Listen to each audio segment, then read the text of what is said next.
Hey everyone, this is Laura Gadenik with Laura Gadenik Astrology, and I'm here to give you the astrology for the week of March 22nd through the 28th, 2021. I would say the major theme of the week is relationships and communicating needs and desires and asserting yourself in relationships and kind of um, speaking what's been on your heart, what's been on your mind. There could be some conflict this week, but really it's about are the relationships that I'm in working for me and you? You know, it's about the individual. And I'll explain more. Tuesday the 23rd, we have Mercury and Pisces making a square to Mars and Gemini around 11 degrees of Pisces and Gemini. Mercury, of course, is the planet of our minds, how we think, how we communicate, how we express ourselves and exchange ideas. And Mars is about how we assert ourselves, how we take action, how we're motivated, how we do things, and how we fight. So squares are tense aspects. So this is a day, and leading up to this day, there could be some conflict. There could be some angry words, some, letting something slip that you didn't mean to say. Um, it could be a time of clearing the air. There could be some fights, bickering, especially between siblings, because Gemini is the sign of the twins, which points to siblings. And words will have an emotional tone, and they've been having an emotional tone ever since Mercury entered Pisces. But it'll be kind of, um, filled with emotion,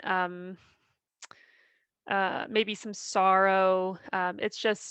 It's yeah, maybe some yearning. Pisces is a sign about yearning or longing or dreaming or being idealistic.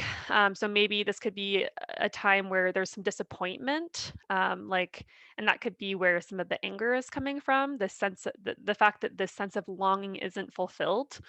So just be mindful. On the one hand, this could be really great if you're someone who doesn't speak your truth as easily, or you're struggling with asserting yourself, or staying connected to what it is you want with other people. And this might be a time, an empowering time, where you're able to really just speak your truth and express something to someone that you've been needing to, that you've been holding on to.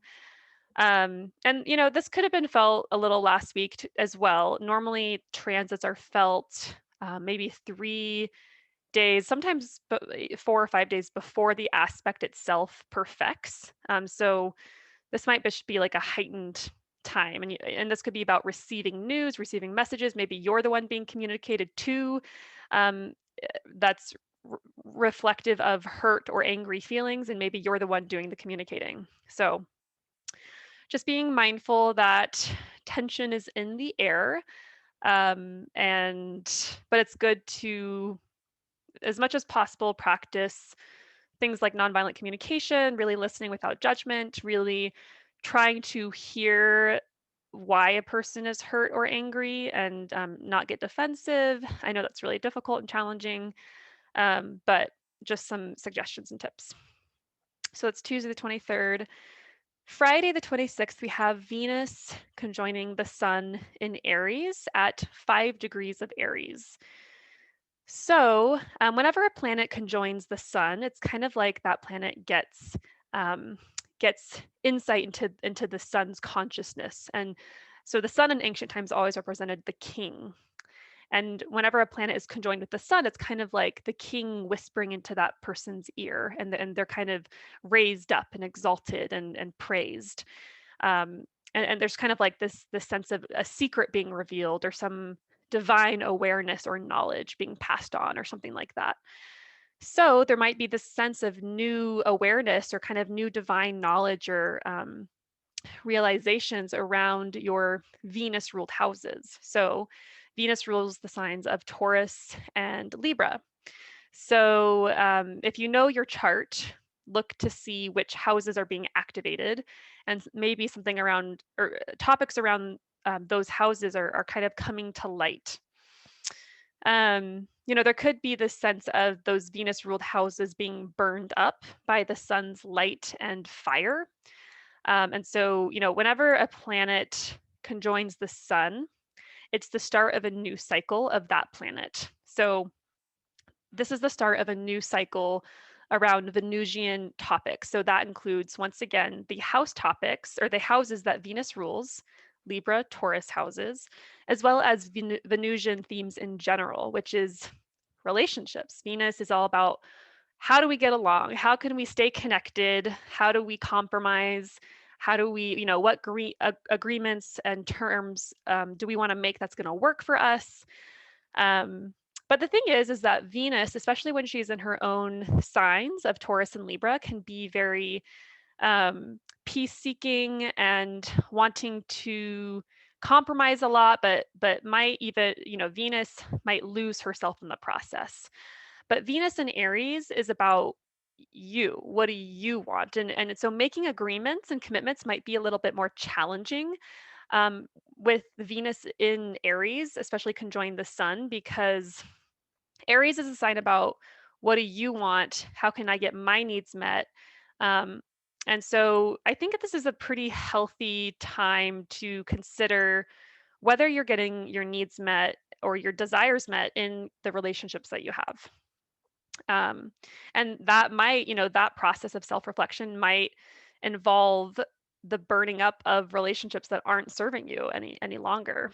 So Venus themes are kind of being burned up and being kind of they've come to their completion. They're done, and it might be time for a new kind of relationship. And once again, the Venus ruled houses, those topics might kind of be coming to a close or to an end, or some new awareness or insight that you have around those topics might be what ignites or initiates this new cycle of how to be in relationship with other people. So, yeah, Venus and Aries with this conjunction to the sun, this is about asserting your own needs. It's going to be harder to be in relationship because once again, Venus doesn't feel comfortable in the sign of Aries.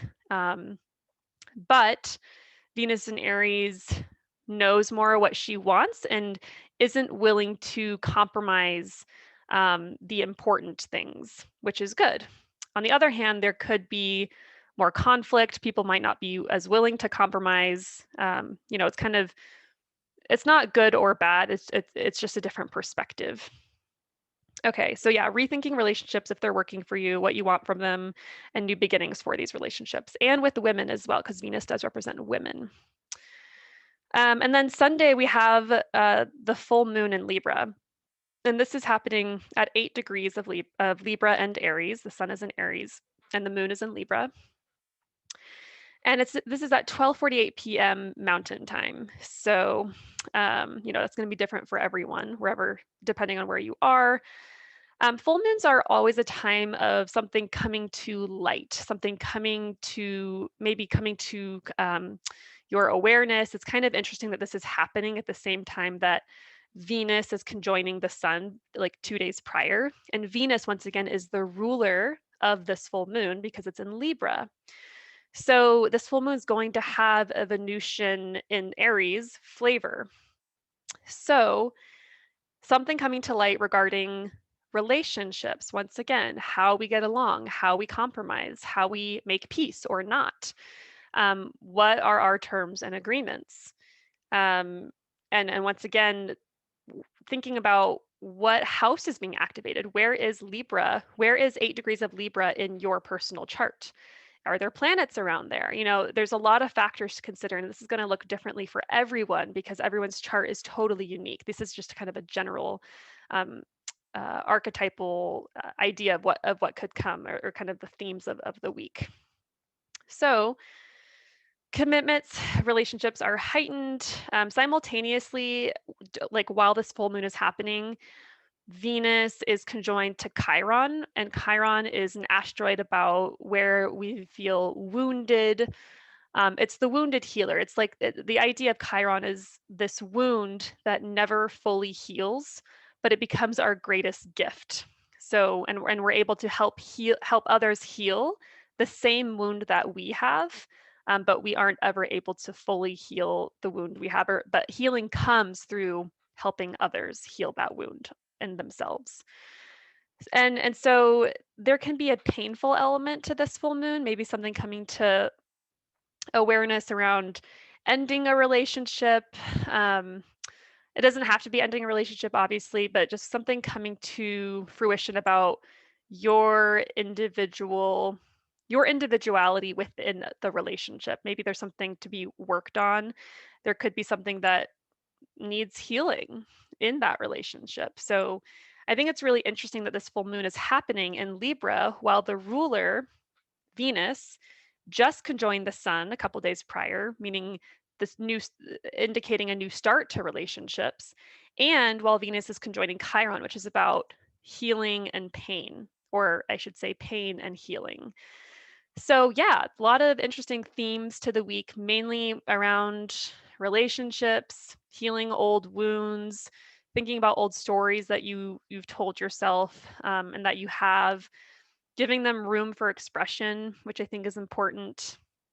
Um, and staying true to yourself within the relationship, not to the point of being blind to the other person's perspective or, not hearing them. But I do think that this could be a time where people go their own ways, whether that's in a friendship or romantic relationship, or whether you have a truly honest conversation around, hey, like these are my needs in this relationship. This is what I want. These are my desires, and the way that it's currently working right now isn't working for me. So we need to make adjustments. That's kind of what I'm thinking the theme of the week is. um, yeah. So I think that's pretty much it. If you have any questions, please leave comments. I'm definitely open for consultations later in the weekend next week if you're curious about how this is all playing out in your personal chart, because once again, it'll be very unique to you, and might not have anything to do um, with being in a romantic relationship at all. It really depends. So yeah, please leave a comment if you're interested in that. Otherwise, I'll be back next week with another update. And I hope you have a great week. Bye.